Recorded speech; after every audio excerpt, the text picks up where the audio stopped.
রাজধানীতে পণ্য পরিবহনে থামছে না চাঁদাবাজি, বাড়ছে দাম। নিয়ন্ত্রণে কঠোর ব্যবস্থা নেওয়ার দাবি।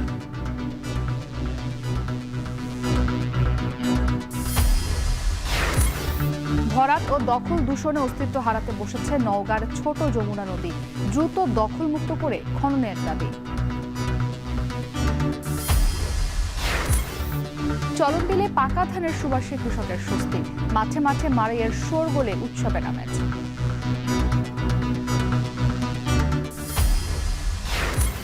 এবং ভারত দুঃসাহস দেখালে কঠোর জবাব দেওয়ার হুঁশিয়ারি পাকিস্তান সেনাপ্রধানের। যুদ্ধে না জড়ানোর আহ্বান যুক্তরাষ্ট্র।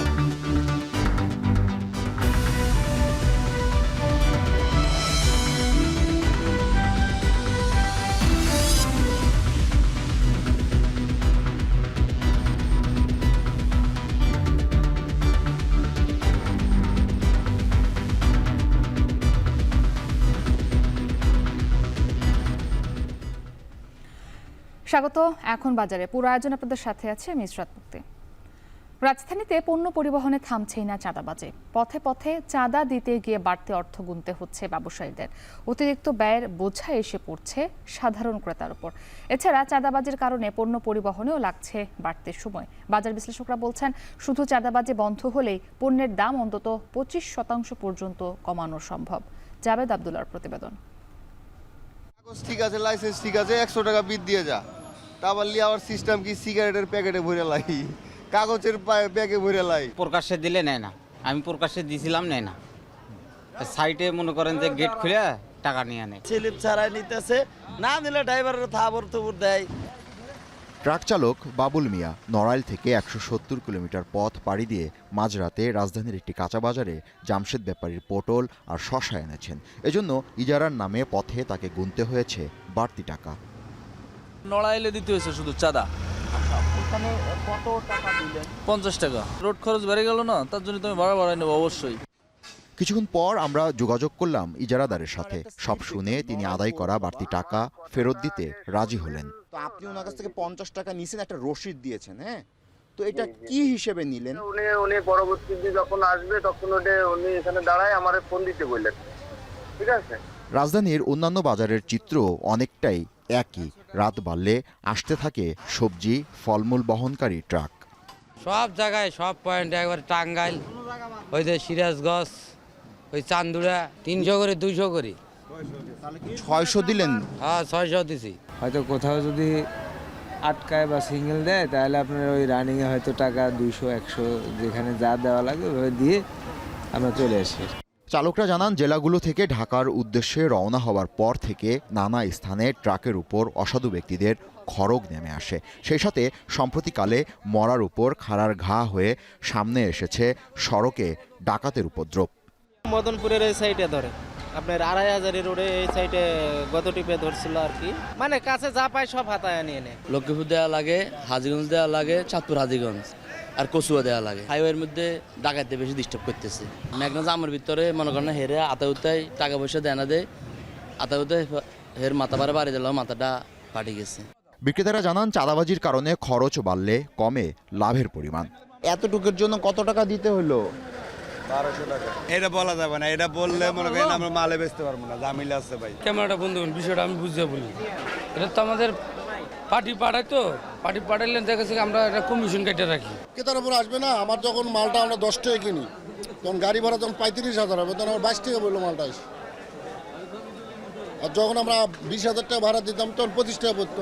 যাত্রাবাড়ি প্রতি গাড়ি 300 টাকা সাদা, আবার আরেক গ্রুপ আছে ওরা নেয় 200 টাকা, 500 টাকাটা জুলুম করে নেয়।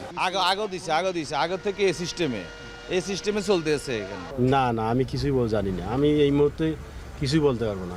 আমি নতুন লোক, আমি এই মুহূর্তে কোথায় কি হচ্ছে না আছে আমি কিছু জানি না। এ বিষয়ে কৃষি অর্থনীতিবিদ ডক্টর জাহাঙ্গীর আলম বলেন, নজরদারি না বাড়ালে ভোক্তার পকেট থেকেই ব্যয় হবে অতিরিক্ত টাকা। বলেন, চাঁদাবাজি বন্ধ হলে কমবে নিত্যপণ্যের দাম। বিভিন্ন পলিটিক্যাল পার্টির ব্যানারে হয় এবং আমাদের যেই পুলিশ যারা দায়িত্বে থাকে তাদের মাধ্যমেও কিছু চাঁদাবাজি হয়। চাঁদাবাজি করাতে এখন প্রতি ইউনিট কস্ট বেড়ে যায়। পরিবহন কস্ট এবং চাঁদাবাজির সঙ্গে যুক্ত করলে প্রতি কেজি কস্ট বেড়ে যায় এবং এই কস্টটা গিয়ে সাধারণত আলটিমেট কনজিউমারের উপরে পড়ে। সড়ক ও মহাসড়কে বেপরোয়া হয়ে উঠেছে চাঁদাবাজ সিন্ডিকেট। শ্রমিক ইউনিয়নের নামে বেনামে যানবাহন আটকে প্রতিদিনই তোলা হচ্ছে বিপুল টাকা। চাঁদা দিতে গিয়ে দীর্ঘক্ষণ পণ্যবাহী যান নিয়ে দাঁড়িয়ে থাকতে হয়। চাঁদাবাজি বন্ধ হলে এর প্রভাবে ব্যবসার পরিচালনা ব্যয় আর পণ্য পরিবহনের সময় কমে আসবে বলে আশা ব্যবসায়ীদের। জাবেদ আব্দুল্লাহ, এখন, ঢাকা। নওগাঁ শহরের মাঝ দিয়ে বয়ে যাওয়া ছোট যমুনা নদী এখন হারাতে বসেছে অস্তিত্ব। দীর্ঘদিন সংস্কার না করায় পলি পড়ে ভরাট, দখল ও দূষণের সংকটে নদীর প্রাণ। তাই নদীকে বাঁচাতে দ্রুত দখলমুক্ত করে খননের দাবি স্থানীয় বাসিন্দা ও পরিবেশবাদীদের। আব্বাস আলীর প্রতিবেদন। একসময় পালতোলা নৌকার সরগমে থাকা ছোট যমুনা নদী আজ বিলীন হতে চলেছে। দীর্ঘদিন খনন না করায় নদীর তলদেশে জমেছে পলি। কোথাও ঘাস, কোথাও চাষ হচ্ছে বোরো ধান। এতে বছরে পানি থাকে অন্তত 4 মাস। ছোট যমুনা নদী খরা মৌসুমে শুষ্ক, আবার বর্ষায় ধারণ করে ভয়ঙ্কর রূপ। বর্ষা মৌসুমে নদী উপচে পাড় ভেঙে ফেলার আতঙ্কেও থাকেন নদীপাড়ের বাসিন্দারা। নদী খনন করা হলে স্বল্প খরচে জমিতে সারা বছর চাষাবাদ সম্ভব বলে বলছেন স্থানীয় কৃষকরা। নদী ভরায় থাকলে সুবিধা হয়, টিউবওয়েলে পানি পাওয়া যায়, নদী শুকিয়ে গেলে পানি পাওয়া যায় না, পানি খুব কষ্ট হয়, বাইরে থেকে পানি এনে খাওয়া লাগে। খরা মৌসুমে যদি একটু পানি বাঁধার বা রাখার একটা চেষ্টা করতে, তাহলে আমরা খরা মৌসুমে ফসল করতে পারতাম। আমরা চাই যে এটা আবার খনন করা হোক, খনন করে যাতে দীর্ঘ সময় ধরে পানি থাকে। বর্ষা মৌসুমে যাতে অতিরিক্ত পানি না হয়, আবার শুষ্ক মৌসুমে যাতে এই পানি ব্যবহার করে আমরা ফসল ফলাদি উৎপাদন করতে পারি। এক সময় এই নদীতে মাছ ধরে জীবিকা নির্বাহ করতেন জেলেরা। নদী দিয়ে চলত ধান, পাটসহ নানা কৃষিপণ্যের পরিবহন। এখন অবৈধ দখল ও দূষণে নদী হারাচ্ছে তার বৈচিত্র্য। নদী রক্ষা আইন থাকলেও হচ্ছে না তার কোনো প্রয়োগ। আমরা নদীটা প্রাণবন্ত দেখেছি, নদীটার উচ্ছ্বাস দেখেছি, নদীটার উন্মাদনা দেখেছি। এখন সেই নদীটায় পানি প্রবাহ থাকছে না। নদী রক্ষার তো আইন আছে, বা পরিবেশ রক্ষার কিন্তু বিভিন্ন আইন আছে, সেই আইনগুলোর সঠিক প্রয়োগ নেই। আপনি এই নদীকে রক্ষা করতে হলে প্রথমত এই আইনগুলোর সঠিক প্রয়োগ করতে হবে। এদিকে পানি উন্নয়ন বোর্ড জানায়, দেশের 64 জেলার ছোট নদী ও খাল পুনঃখননের প্রকল্পের দ্বিতীয় পর্যায়ের পাঠানো হয়েছে 195 কোটি টাকার প্রস্তাব। বরাদ্দ পাওয়া গেলে শুরু হবে নওগাঁর ছোট যমুনা সহ 3টি নদী ও 48টি খালের সংস্কার কাজ। ছোট নদী, খাল, বিল, জলাশয় যে প্রকল্প আছে, এই প্রকল্পের দ্বিতীয় ফেজে আমরা এটা অন্তর্ভুক্ত করে প্রকল্প প্রস্তাবনা দাখিল করেছি। এই প্রকল্পটা অনুমোদনের অপেক্ষায় আছে। এটা যদি অনুমোদিত হয় তাহলে এই নওগাঁ জেলার যে 93 কিলোমিটার ছোট যমুনার যে পার্ট, যে দৈর্ঘ্য, এই দৈর্ঘ্যটা আমরা পুনঃখনন করতে পারবো। দিনাজপুরের পার্বতীপুর থেকে উৎপত্তি হওয়া ছোট নদী এই জেলায় এসে ছড়িয়ে পড়েছে প্রায় 93 কিলোমিটার জুড়ে। এই নদী রক্ষায় দ্রুত ব্যবস্থা নেওয়ার দাবি জানান স্থানীয়রা। এখন নওগাঁ। এবছর চলন বিলে ফলন ভালো হয় খুশি নাটোরের ধান চাষিরা। চলন বিল ও হালতে বিলে এখন চলছে ধান কাটা মাড়াইয়ের কর্মযজ্ঞ। বিল অঞ্চলের মাঠে মাঠে কাটা মাড়াইয়ের শোরগোলে নেমেছে উৎসবের আমেজ। বর্ষার আগে ধান ঘরে তুলতে দেশের বিভিন্ন জেলা থেকে এই অঞ্চলে এসেছেন হাজারো শ্রমিক। মাহবুব হোসেনের প্রতিবেদন।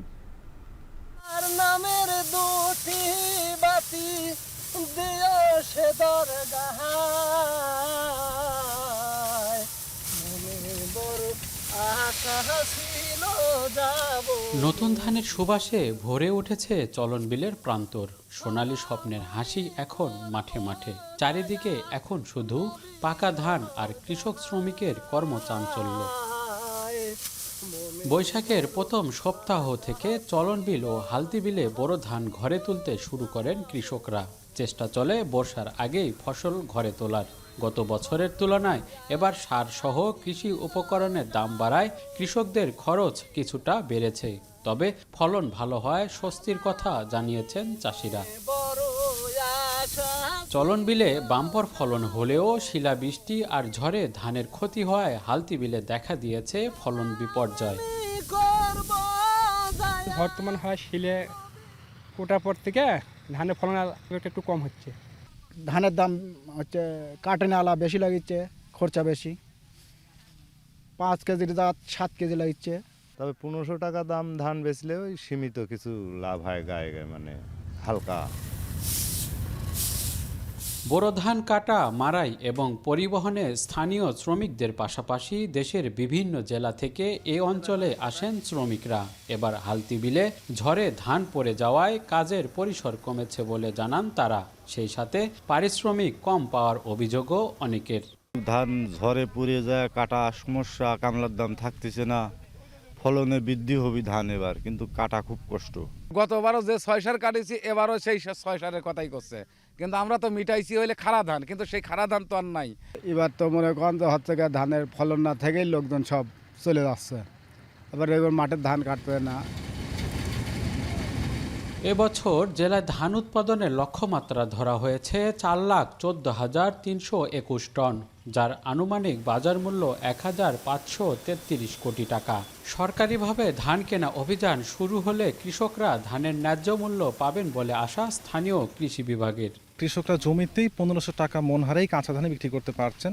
সরকারিভাবে ধান কেনার যে টার্গেটটা রয়েছে, এ বিষয়ে আমরা উপজেলা প্রশাসনের সাথে মিটিং করে কৃষকরা যাতে একটা ভালো দাম পায় সেই বিষয়ে চেষ্টা করছি। 2024-25 মৌসুমে নাটোর জেলার 57,425 হেক্টর জমিতে বোরো ধান চাষ হয়েছে। মাহবুব হোসেন, এখন নাটোর। জামালপুরে চলছে বোরো ধান কাটা মারাই। প্রতিটি মাঠে বেড়েছে কৃষকের ব্যস্ততা। বৃষ্টি হলে নিচু ও বিলের জমির ধান তলিয়ে যাওয়ার শঙ্কায় আগেভাগেই ধান কাটছেন চাষিরা। এ নিয়ে আরও জানাতে চর জালালের পাড়া থেকে যুক্ত হয়েছেন জুয়েল রানা। জুয়েল, জামালপুরে এবার কি পরিমাণে জমিতে ধান চাষ হয়েছে জানাবেন, এবং সেখানে কাটা মারাই এখন কোন পর্যায়ে রয়েছে?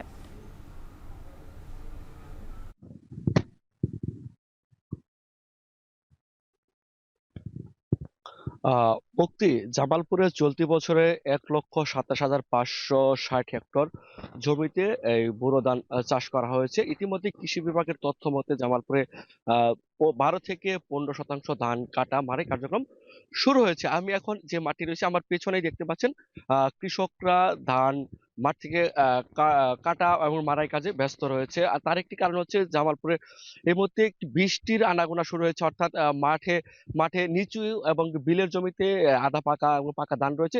সেই ধান এখন যদি না কাটতে পারে তাহলে যে কোনো সময় বৃষ্টি এবং ভারী বৃষ্টি হতে পারে এবং কালবৈশাখী ঝড়ের একটি সম্ভাবনা থেকেই যায়। সে থেকেই কৃষকরা বেশ চিন্তিত এবং খুব দ্রুত গতিতে, অর্থাৎ জুড়ে সুরেই ব্যস্ত সময় পার করছে এখন মাঠ থেকে ধান সংগ্রহ করতে। অর্থাৎ বলাই চলে এখন মাঠে যে ক্ষেতেই ধান কাটা হচ্ছে সেখানে কিন্তু তারা মারাই কার্যক্রম শুকানোর কাজটা তারা সেরে নিচ্ছে, যেহেতু এই রোদ এই বৃষ্টি হচ্ছে এই মুহূর্তে জামালপুর। আরেকটি বিষয় বলা চলে, এই যে ধান যে কাটা শুরু হয়েছে, মারাই শুরু হয়েছে, এতে করে বাজারেও কিন্তু নতুন ধান আসতে শুরু করছে। আর এর একটি প্রভাব পড়েছে কিন্তু পুরাতন ধানও, অর্থাৎ এই মুহূর্তে জামালপুরের যে ধানের দাম বিক্রি হচ্ছে, অর্থাৎ বাজার নতুন ধান বিধান 28, বিধান 74, বিধান 88 জাতের ধানগুলো, আগাম জাতের ধান, সেই ধানগুলো বাজারে আসছে। অর্থাৎ শুকনা ধান প্রতিমন ধান বিক্রি হচ্ছে 950 থেকে 1000 টাকা মন ধরে, অর্থাৎ চিকন ধান বিক্রি হচ্ছে 1050 থেকে 1100 টাকা ধরে। আর পুরাতন যে ধান রয়েছে সেই ধানগুলো বিক্রি হচ্ছে, মোটা জাতের ধান বিক্রি হচ্ছে 1150 থেকে 1200 টাকা, আর চিকন জাতের যে ধান রয়েছে সেই ধানগুলো বিক্রি হচ্ছে 1300 টাকা পর্যন্ত। অর্থাৎ বলা চলে এই যে ধানের যে একটি দামের পার্থক্য, সেটি নিয়ে কিন্তু কৃষকরা চিন্তিত হওয়ার শঙ্কা হওয়ার কথা জানিয়েছে। সব মিলিয়ে বলা চলে এই ছিল আমার কাছে জামালপুর থেকে ধান কাটা মারা সংক্রান্ত সবশেষ তথ্য। মুক্তি। জুয়েল রানা যুক্ত ছিলেন জামালপুর থেকে। দেশের দক্ষিণের জেলা বরগুনায় সূর্যমুখী চাষাবাদে নতুন সম্ভাবনার হাতছানি দিচ্ছে। ফলন ভালো হলেও অভিযোগ রয়েছে কৃষি বিভাগের অবহেলার। যদিও কৃষি সম্প্রসারণ অধিদপ্তর বলছে সূর্যমুখী চাষাবাদ বাড়াতে বিভিন্ন পদক্ষেপ নেওয়া হচ্ছে। এসএমসি ফাতার ছবিতে জানাবেন জিয়াদ মাহমুদ।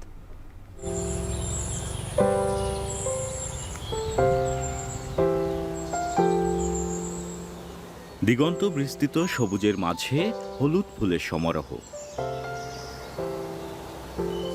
এখানে সূর্যের সাথে যেমন মিতালি সূর্যমুখীর, তেমনি বর্ষায় চলে অবগাহন। দেশে সিংহভাগ সূর্যমুখীর আবাদ হয় উপকূলীয় জেলা বরগুনায়। হেক্টর প্রতি যার ফলন 1.5 থেকে 2 টনেরও বেশি। ভোজ্য তেলের চাহিদা মেটানোর পাশাপাশি রয়েছে মধু উৎপাদনের সম্ভাবনা। তবে জলবায়ুর নেতিবাচক প্রভাবে এ জনপদে চাষাবাদে পিছিয়েছে সময়কাল। বিশেষজ্ঞরা জানান, প্রকৃতির সাথে খাপ খাইয়ে চাষাবাদে মিলবে আরও সুফল। মাটিও অনেক ভালো, তেলও অনেক বেশি হইবে যদি সরকার করে, হলে তেল আর কেনা লাগবে না। চাষাবাদ ভালো হয়, আঠি ফালাই থইলি খুব ফলন ভালো হয়। সূর্যমুখীকে ঘিরে মধু চাষের একটা ব্যাপক সম্ভাবনা রয়েছে এই জেলাতে। এই ব্যাপারে আমরা কৃষকদের উদ্বুদ্ধকরণের ব্যাপারে কৃষি সম্প্রসারণ অধিদপ্তরের পক্ষ থেকে প্রচেষ্টা চালিয়ে যাচ্ছি। চলতি বছর জেলায় ৩,৩৭৬ হেক্টর জমিতে সূর্যমুখীর আবাদ হয়েছে, যা গত বছরের তুলনায় ৫৭৭ হেক্টর কম। চাষের পরিধি কমার কারণ হিসেবে কৃষি বিভাগের অবহেলাকে দুষছেন কৃষকরা। এবছর বৃষ্টি ভালো না, গেছে বছর দেশে হাইসান ৩৩, এবার দেশে ৩৬, ওই বৃষ্টি ভালো হয় নাই। আমাদের এই এলাকায় অফিস থেকে একজনারই বীজ দেওয়া হয়েছে এবং সার, আর সবাই নিজ নিজ খরচায় সবাই রোপণ করছে। আমি সবসময় চাষ করি, কোনো সময় আমরা অফিসে দেয় না, কোনো জিনিস দেয় না, হ্যাঁ লাগে করলে খাতিল করা লাগে। কৃষি বিভাগ বলছে, সূর্যমুখী চাষ উদ্বুদ্ধ করতে জেলার ৭,৮০০ কৃষকের মাঝে বিনামূল্যে বীজ ও সার বিতরণ করা হয়েছে। তবে প্রণোদনা নিয়ে অনিয়মের অভিযোগ পাওয়া গেলে তা খতিয়ে দেখা হবে বলেও জানান কৃষি কর্মকর্তা। কৃষকের যে অভিযোগ যদি থাকে যে তারা উপকরণ পাননি বা তাদের নাম তালিকাভুক্ত হয়েছে কিন্তু তার উপকরণ পাননি, সেখানে আমরা অফিস থেকে তদন্ত করে যদি সেরকম কোনো অভিযোগ পাওয়া যায় তাহলে আমরা যার বিরুদ্ধে অভিযোগ পাওয়া যাবে, যে কর্মকর্তার বিরুদ্ধে, আমরা তার বিরুদ্ধে আইনানুগ ব্যবস্থা গ্রহণ করব। বরগুনা একটা লবণাক্ত প্রবণ এলাকা, সূর্যমুখী ফসল কিছুটা লবণ সহ্য করতে পারে, লবণ সহিষ্ণু ফসল, সেই হিসাবে এখানে একটা ব্যাপক সম্ভাবনা আছে। চলতি বছর জেলায় ৬,০০০ টন সূর্যমুখী উৎপাদনের লক্ষ্যমাত্রা নির্ধারণ করা হয়েছে, যার বাজার মূল্য প্রায় ৩০ কোটি টাকা। দেশে সূর্যমুখী তেলের চাহিদার বেশিরভাগ পূরণ হয় আমদানির মাধ্যমে। তবে সরকার ও তেল প্রক্রিয়াজাতকরণ প্রতিষ্ঠানগুলো উদ্যোগ নিলে উপকূলের লবণাক্ত পতিত জমি আবাদের আওতায় আনার পাশাপাশি স্থানীয়ভাবেই দেশের সূর্যমুখী তেলের চাহিদা মেটানো সম্ভব। জিয়াদ মাহমুদ, এখন, বরগুনা। ময়মনসিংহের পাইকারি সবজির বাজারে বেড়েছে সরবরাহ। এতে সব ধরনের সবজির দাম কমেছে কেজিতে ৫ থেকে ৭ টাকা পর্যন্ত। এদিকে চুয়াডাঙ্গার বাজারে বেড়েছে মুরগির দাম। দেশি মুরগি কেজিতে ২০ টাকা আর ১৫ টাকা বেড়ে বিক্রি হচ্ছে ব্রয়লার মুরগি। এসব খবর জনতা নগরীর মেছুয়া বাজার থেকে যুক্ত আছেন ইমতিয়াজ আহমেদ ও চুয়াডাঙ্গার পাইকারি বাজার থেকে যুক্ত আছেন অনেক চক্রবর্তী। তবে শুরুতে আমরা ময়মনসিংহের সবজির বাজারের খবর জানতে চাই। ইমতিয়াজ, জানাবেন, সেখানে তো এখন সবজির সরবরাহ স্বাভাবিক রয়েছে, দামও কিছুটা কমেছে। কোন সবজি এখন কত দামে বিক্রি হচ্ছে জানাবেন।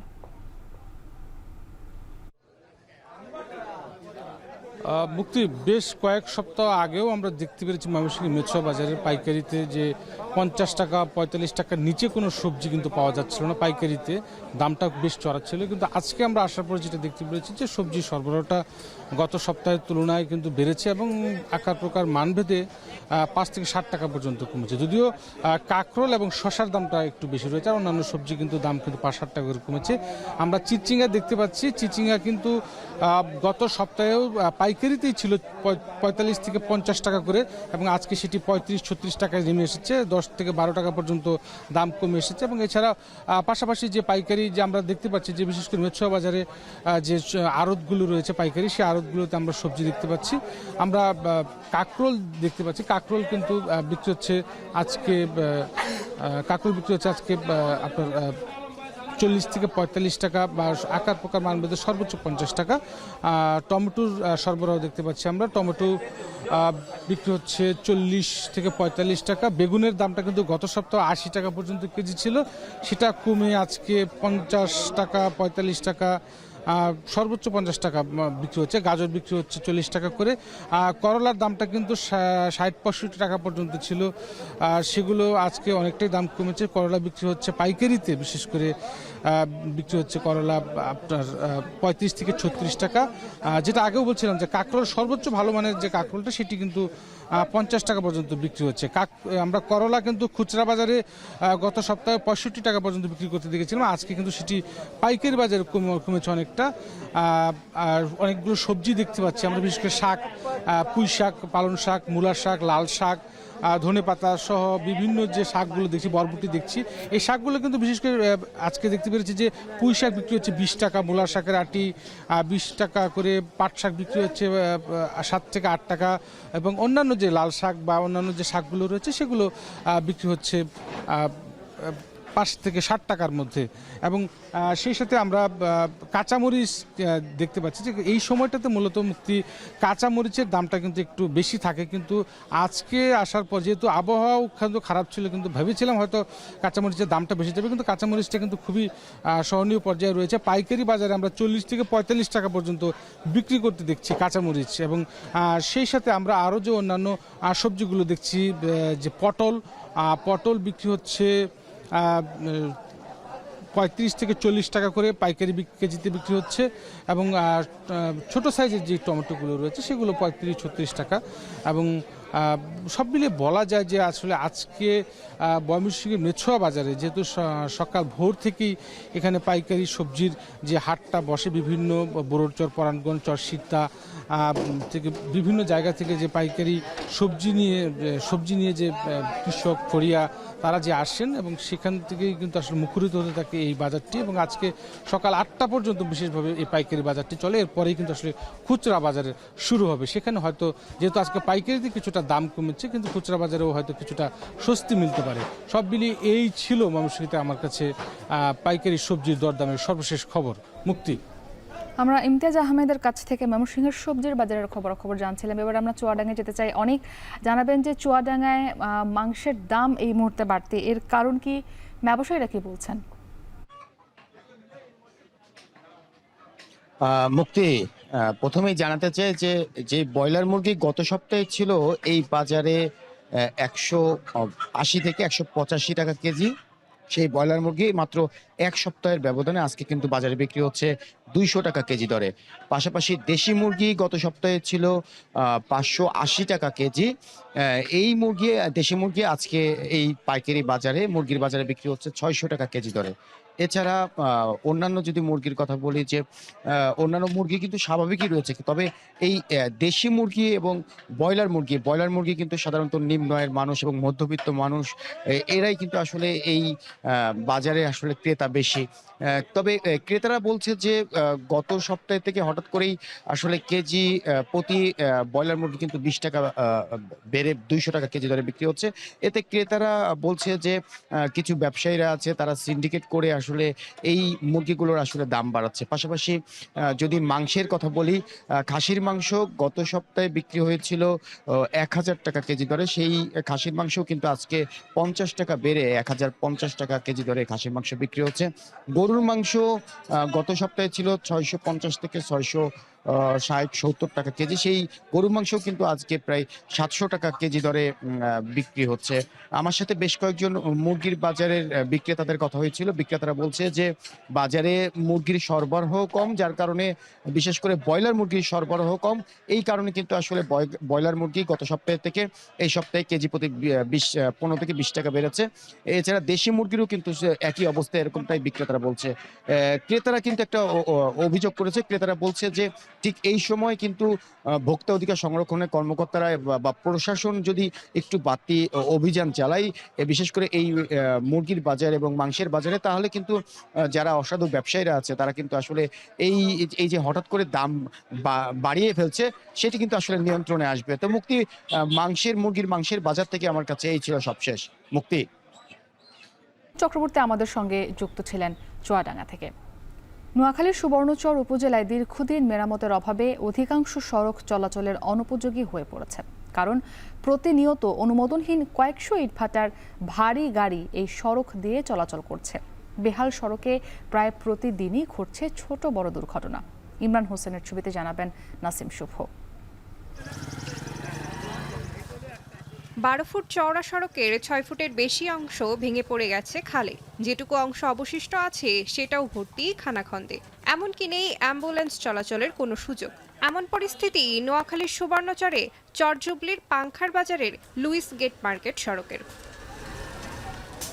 একই চিত্র উপজেলার খাসেরহাট আক্তার মিয়ার হাট সড়কে। হ্যারিস চৌধুরী বাজার ও চৌধুরী বাজার সহ অন্যান্য সড়কগুলো অনেকদিন সংস্কার না করায় প্রতিনিয়ত ঝুঁকি নিয়েই চলাচল করছে স্থানীয়রা। প্রতিদিনই এসব সড়কে ঘটছে ছোট বড় দুর্ঘটনা। প্রতিনিয়ত আপনার 5-6টা অ্যাক্সিডেন্ট হয়। যাত্রী নেমে যেতে অনেক দূর থেকে মানুষ আসে এখানে অনেকে জানে না, নতুন রাস্তা আসে ধাক্কা খায়, তারা অ্যাক্সিডেন্ট হয়। এটা রুগী নিয়ে এটা অ্যাম্বুলেন্স যাইতে পারে না, এটা ওই ইমার্জেন্সি রুগী নিয়ে হাসপাতাল নিতে পারি না, নিতে এখানে দম চলে যায়। এই বর্ষা যদি রোডটা ঠিক না করে, রোডটা ভাঙি চুরি ব্যাগ নদীর গর্ভে চলে যাব। ডেইলি গাড়ি অ্যাক্সিডেন্ট হইতে আছে এবং কি আমার নিজের গাড়ি ওই 2বার এখান দিয়ে পড়ে গেছে রাস্তার বাইরে। যথাযথ পরিকল্পনা না করেই সড়ক নির্মাণ করাই বছর না পেরোতেই ভেঙে যায় রাস্তা। এছাড়া সড়কের দুই পাশে অবৈধভাবে গড়ে তোলা হয়েছে শতাধিক ইটভাটা, যার ভারী গাড়ি চলাচলে ক্ষতিগ্রস্ত হচ্ছে সড়কটি। তাই স্থানীয়দের দাবি দ্রুত সড়ক সংস্কারের। আমরা দীর্ঘদিন পর্যন্ত যথেষ্ট কষ্ট করতেছি এই রাস্তা ভাঙার কারণে। আমাদের ছেলেমেয়েরা স্কুলে পড়ালেখা করতে পারতেছে না। সুবর্ণচরের বেশিরভাগ সড়কের বেহাল দশা, এই জন্য আমাদের সুবর্ণচরের পরিবেশ অনেক সমস্যা হচ্ছে। রাস্তাগুলো ভালোভাবে রিপেয়ারিং করে না তারা। এই যে আপনার বাজেট হয় 10 লক্ষ টাকা, 2 লক্ষ টাকার কাজ করে বাকি 8 লক্ষ টাকায় নেতারা ধরেন আপনারা খেয়ে ফেলে। যে রাস্তাটা করা হচ্ছে এটা খুবই নিম্নমানের। গত কয়েক বছরের বিভিন্ন প্রাকৃতিক দুর্যোগে ক্ষতিগ্রস্ত সড়ক সংস্কারের লক্ষ্যে ইতোমধ্যে স্থানীয় সরকার বিভাগে প্রস্তাবনা পাঠানো হয়েছে বলে জানান স্থানীয় সরকার প্রকৌশল বিভাগের কর্মকর্তা। অলরেডি আমাদের এই অর্থ বছরে প্রায় 10টি প্যাকেজের কাজ চলমান আছে। আর এছাড়াও যে সমস্ত সড়ক প্রায় নিয়ার অ্যাবাউট 100 কিলোমিটার সড়ক আমাদের ক্ষতিগ্রস্তের তালিকায় রয়েছে। তো এখানে আমাদের ওয়ার্ল্ড ব্যাংকের একটি প্রজেক্ট রয়েছে নোয়াখালী হাতিয়াকে নিয়ে।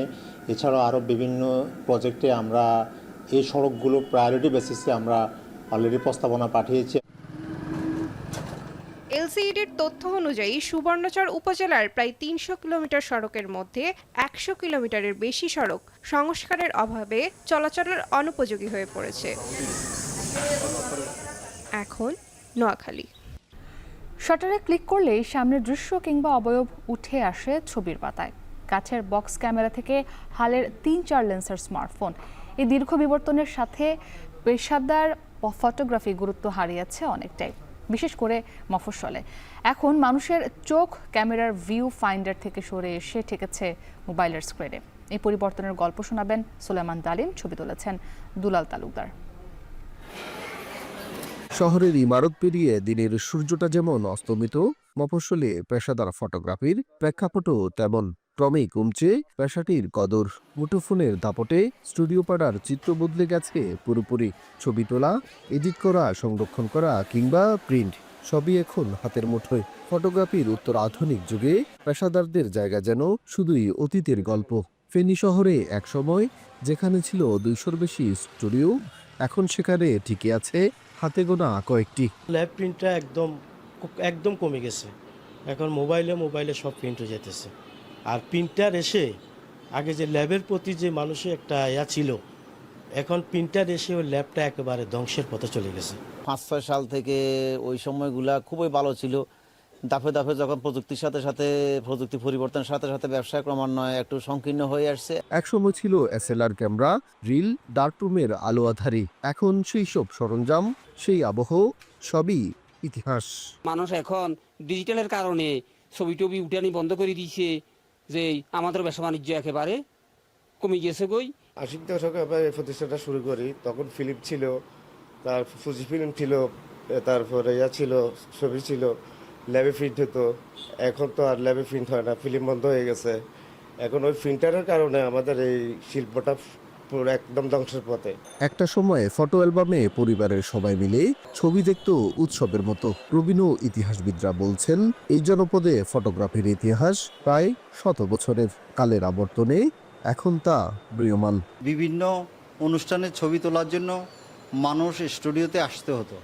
বর্তমানে বিভিন্ন তথ্যের অবগাহনের কারণে আমরা মোবাইলের সাহায্যে ছবি তুলে ফেলি। এই ব্যবসায় যারা জড়িত ছিল তারাও আস্তে আস্তে তাদের ব্যবসা গুটিয়ে নিয়ে অন্যদিকে অন্য ব্যবসায় চলে যাচ্ছে। তরুণ যারা ফটোগ্রাফির জলুস দেখে যুক্ত হয়েছে তারাও এখন কিছুটা হতাশ।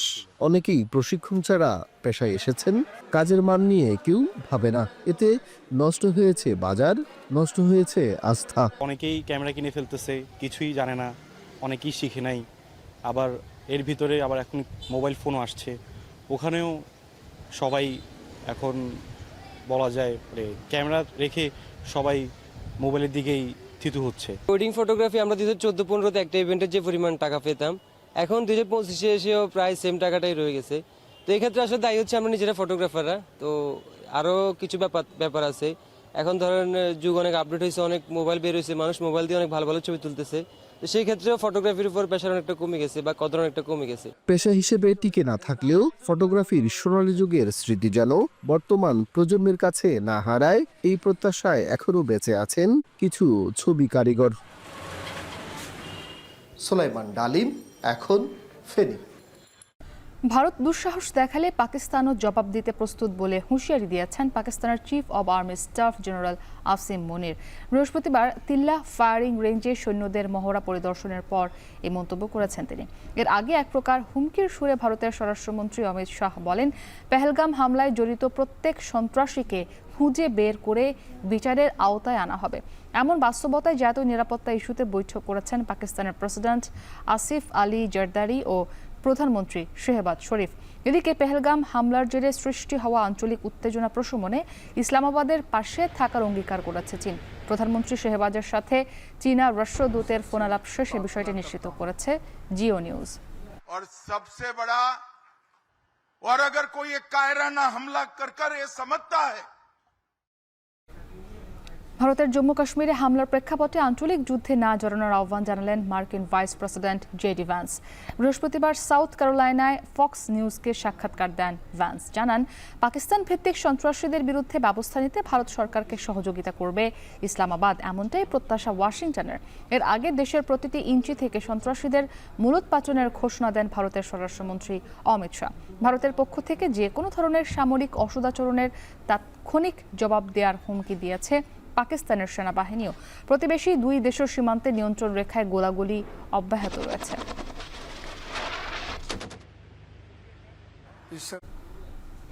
অধিকার আদায় আর ন্যায্য মজুরির দাবিতে বিশ্বের নানা প্রান্তে পালিত হয়েছে আন্তর্জাতিক শ্রমিক দিবস বা মে ডে। কোথাও শ্রমিকের স্লোগানে কেঁপেছে রাজপথ, কোথাও আবার অধিকার বঞ্চিত মজুরের মিছিল আটকাতে ব্যারিকেড বসিয়েছে আইনশৃঙ্খলা রক্ষাকারী বাহিনী।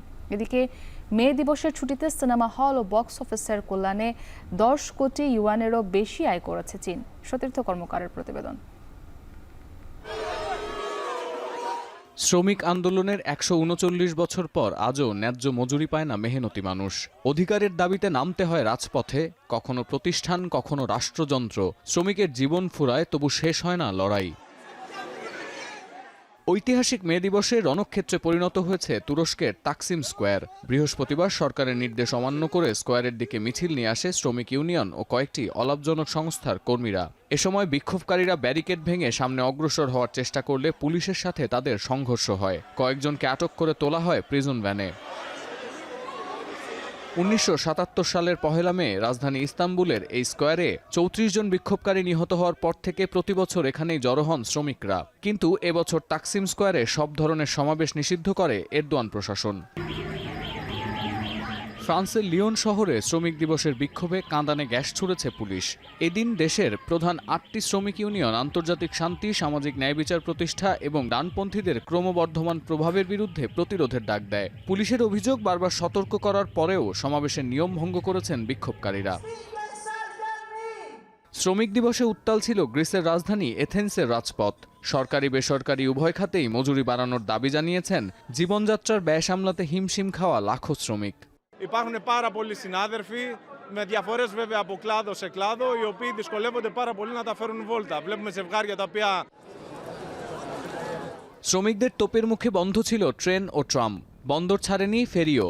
আর মে ডে উপলক্ষে অন্যান্য গণপরিবহন পরিষেবা বন্ধ রাখা হয়। গেল 5 বছরে 4 বার মজুরি বাড়লেও ইউরোপীয় ইউনিয়নভুক্ত দেশের মধ্যে এখনও শ্রমিকদের সবচেয়ে কম বেতন দেয়া হয় গ্রিসে। মে দিবস উপলক্ষে ইতালির রোমে ঐতিহাসিক সান জোভান্নি স্কোয়ারে জড়ো হন হাজারো শ্রমিক, ট্রেড ইউনিয়ন কর্মী ও বামপন্থী সংগঠনের সমর্থকরা।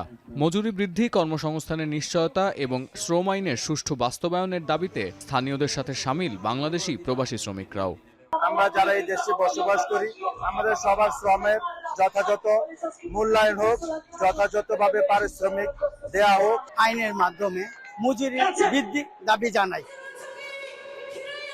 দক্ষিণ কোরিয়ার রাজধানী সিউলে পোক্ত শ্রম আইন ও অধিকার সংস্কারের দাবি জানিয়েছেন শ্রমিকরা। যুক্তরাজ্যের পূর্ব সাসেক্সের কান্ট্রিসাইডে ঐতিহ্যবাহী নাচ ও গানে শ্রমিক দিবস উদযাপন করেছে অ্যাশডাউন জঙ্গলের মরিস সম্প্রদায়।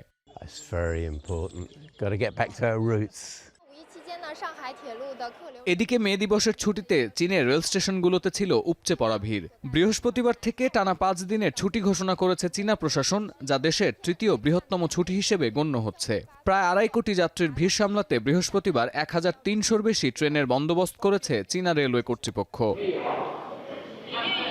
শুধু ভ্রমণ নয়, নতুন সিনেমার মুক্তি আর পুরনো সিনেমা আবারও হলে ফিরিয়ে বক্স অফিসে ঈর্ষণীয় সাফল্য এনেছে চীন।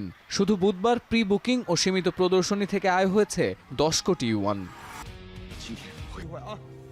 অন্যদিকে মে দিবসের ছুটি উপভোগ করতে ইউরোপের বৃহত্তম অভ্যন্তরীণ জলপথ লেক ওয়ানসিতে জড়ো হয়েছেন জার্মানরা।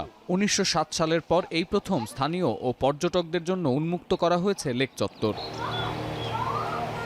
সতীর্থ কর্মকার, এখন বিশ্ব। প্রায় 24 ঘন্টারও বেশি সময় পর দখলকৃত জেরুজালেমের দাবানল আংশিক নিয়ন্ত্রণে এনেছে ইসরায়েলি দমকল বিভাগ। প্রধানমন্ত্রী নেতানিয়াহুর আহ্বানের সাড়া দিয়ে পানি ছেটাতে সক্ষম এমন কয়েকটি বিমান ইসরায়েলে পাঠানোর পরিকল্পনা করছে ইউরোপের কিছু মিত্র দেশ। এদিকে টাইম অব ইসরায়েলের প্রতিবেদনে বলা হচ্ছে, দাবানলের সম্পৃক্ততার অভিযোগে 3 জনকে আটক করেছে পুলিশ। অথচ ইসরায়েলি প্রধানমন্ত্রী দাবি করছেন আটকের সংখ্যা 18। সতীর্থ কর্মকারের প্রতিবেদন। আন্তর্জাতিক অপরাধ আদালত, জাতিসংঘ, ছোট বড় মানবাধিকার সংস্থা, কোনো কিছুর তোয়াক্কা না করা একটি দেশ শেষ পর্যন্ত নতজানু হয়েছে প্রকৃতির সামনে। বহুল প্রতীক্ষিত 77তম স্বাধীনতা দিবসের আয়োজন ভেস্তে গেছে ভয়াবহ দাবানলে।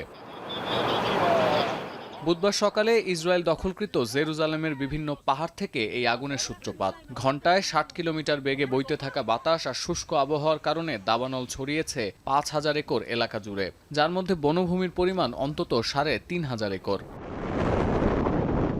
ইসরায়েলি গণমাধ্যম বলছে, দমকল বিভাগের 1.5 শতাধিক দল ও 12টি বিমানের সাহায্যে আগুন নিয়ন্ত্রণে আনার চেষ্টা চলছে। 24 ঘন্টারও বেশি সময় ধরে চেষ্টার পর কিছুটা আগুন নিয়ন্ত্রণে করা গেলেও দেশ জুড়ে জারি আছে জরুরি অবস্থা। বন্ধ রাখা হয়েছে রাজধানী তেল আবিব থেকে জেরুজালেমগামী প্রধান সড়ক রুট 1। গেল 2 দিনে স্থানীয়দের পাশাপাশি দগ্ধ ও আহত হয়েছেন বেশ কয়েকজন দমকল কর্মী। বুধবার সন্ধ্যায় প্রধানমন্ত্রী বেনিয়ামিন নেতানিয়াহুর ভাষণের পর দাবানল নিয়ন্ত্রণে তেল আবিবের পাশে থাকার আহ্বানে সাড়া দিয়েছে ইউরোপের দেশ Italy, Croatia, Spain, Romania, North Macedonia ও সাইপ্রাস। পানি ছেটাতে সক্ষম এমন এয়ারক্রাফট ইসরায়েলে পাঠানোর পরিকল্পনা করছে তারা। এদিকে বৃহস্পতিবার ইসরায়েলি প্রধানমন্ত্রী দাবি করেন, দাবানলের ঘটনায় সম্পৃক্ততার অভিযোগে 18 জনকে আটক করা হয়েছে। অথচ ইসরায়েল পুলিশের সূত্রের বরাতে টাইমস অফ ইসরায়েল ও জেরুজালেম পোস্ট বলছে, এ ঘটনায় জড়িত সন্দেহে আটক করা হয়েছে মাত্র 3 জনকে। প্রধানমন্ত্রীর সঙ্গে ইসরায়েলি পুলিশের তথ্যের এই গরমিল নিয়ে এরই মধ্যে প্রশ্ন তুলছে আন্তর্জাতিক গণমাধ্যম। ফিলিস্তিনে আগ্রাসনের জেরে বিশ্বজুড়ে সমালোচনার মুখে ইসরায়েল। হামাস নির্মূলের নামে হতভাগ্য ফিলিস্তিনিদের নির্বিচারে হত্যা করছে ইসরায়েলি দখলদার বাহিনী। সামাজিক মাধ্যমে ইসরায়েলের বিপর্যয়কে সৃষ্টিকর্তার বিচার বলে দাবি করছেন অনেকেই। সতীর্থ কর্মকার, এখন বিশ্ব। চলতি মাস থেকে শুরু হচ্ছে ভলিবল জাতীয় দলের ক্যাম্প। আন্তর্জাতিক সফরের ব্যস্ততা শুরু হবে এই মাস থেকেই। ভলিবল খেলাকে দেশের সর্বত্র ছড়িয়ে দিতে নতুন পরিকল্পনা হাতে নেওয়া হয়েছে বলে জানিয়েছেন স্পোর্টস অর্গানাইজিং কমিটির সম্পাদক সোহেল রানা। এদিকে নতুন কমিটির কাছে প্রত্যাশার কথা তুলে ধরেন খেলোয়াড়রা। শরীফ রওশনের প্রতিবেদন। দেশের ক্রীড়াঙ্গনে ভলিবল কোর্টে এমন উত্তেজনা আর উল্লাসময় চিত্র কালে ভদ্রেই দেখা মিলে। প্রতিপক্ষের খেলোয়াড়দের হারিয়ে পয়েন্ট জয়ের এমন উচ্ছ্বাস সাহস যোগায় নতুন করে স্বপ্ন দেখার। কারণ জাতীয় দলের ক্যাম্প তো দূরে থাক, আন্তর্জাতিক প্রতিযোগিতায় যেন খেলোয়াড়দের কাছে এখন সোনার হরিণ। বিগত সময়ের ফেডারেশন কর্তাদের আমলে অনেকটা অলস সময় কেটেছে খেলোয়াড়দের। সবশেষ 2023 সালে অক্টোবরে শ্রীলঙ্কা সফর করে ভলিবলের খেলোয়াড়রা। তবে দেশের পট পরিবর্তনের পর নবগঠিত অ্যাডহক কমিটি বেশ তৎপর। কোর্টে খেলা ফেরাতে বিভিন্ন কার্যক্রম হাতে নিয়েছে তারা। প্রস্তুতি নিচ্ছে আগামী মেতে পাকিস্তানের ইসলামাবাদে অনুষ্ঠেয় নেশনস লিগ ভলিবল টুর্নামেন্টে অংশ নেয়ার। 4 বছর 5 বছরে 2 বার বা একবার আপনার প্রিমিয়ার লিগ হয়েছে। এই বিজয় দিবস স্বাধীনতা দিবসও ঠিকমতো কন্টিনিউ করতে পারেনি, যার কারণে প্রতি বছর প্লেয়াররা ব্যস্ত থাকে না। খেলার মধ্যে ব্যস্ত না থাকলে তো প্লেয়ার ডেভেলপমেন্ট খেলার মধ্যে আসবেন। ডিফেন্সে যারা আছি তারা সবসময় কন্টিনিউ প্র্যাকটিসে থাকি সারা বছর। এটা যদি আমাদের ফেডারেশন ওইভাবে সারা বছর যদি ক্যাম্পিং করতে পারতাম, সেই ক্ষেত্রে আরও আশা করি যে ভালো হবে। জাপান টিম যেমন হাইট আমাদের মতো হাইট, বাট ওদের কিন্তু খেলার ওয়ার্ল্ড ক্লাস, তো সেই তুলনায় কিন্তু আমরা সেই জায়গাটা যেতে পারছি না।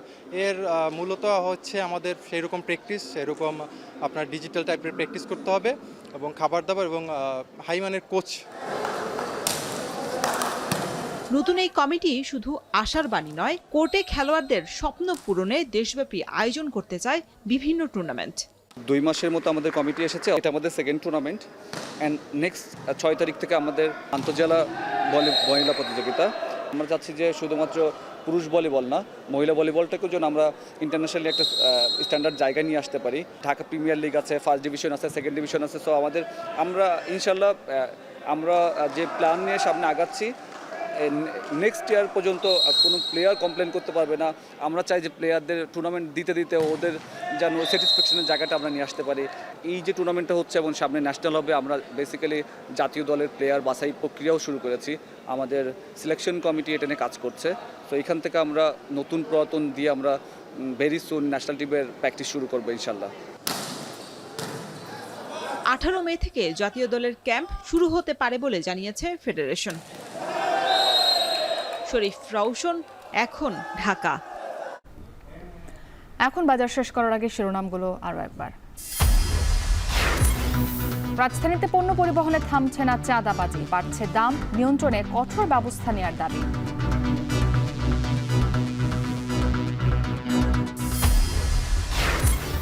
ভরাট ও দখল দূষণে অস্তিত্ব হারাতে বসেছে নওগাঁর ছোট যমুনা নদী, দ্রুত দখলমুক্ত করে খননের দাবি। চলনবিলে পাকা ধানের সুবাসে কৃষকের স্বস্তি, মাঠে মাঠে মাড়াইয়ের শোরগোলে উৎসবের আমেজ।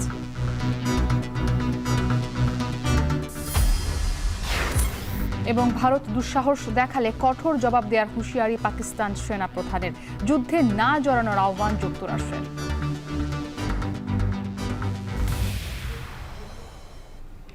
এ ছিল এখন বাজারে। এখন টেলিভিশন ওয়েবসাইটে দেখতে ভিজিট করুন এখন.tv। এছাড়া ফেসবুকে দেখতে ভিজিট করুন facebook.com/tv.এখন, আর ইউটিউবে সরাসরি দেখুন youtube.com/c/এখন tv।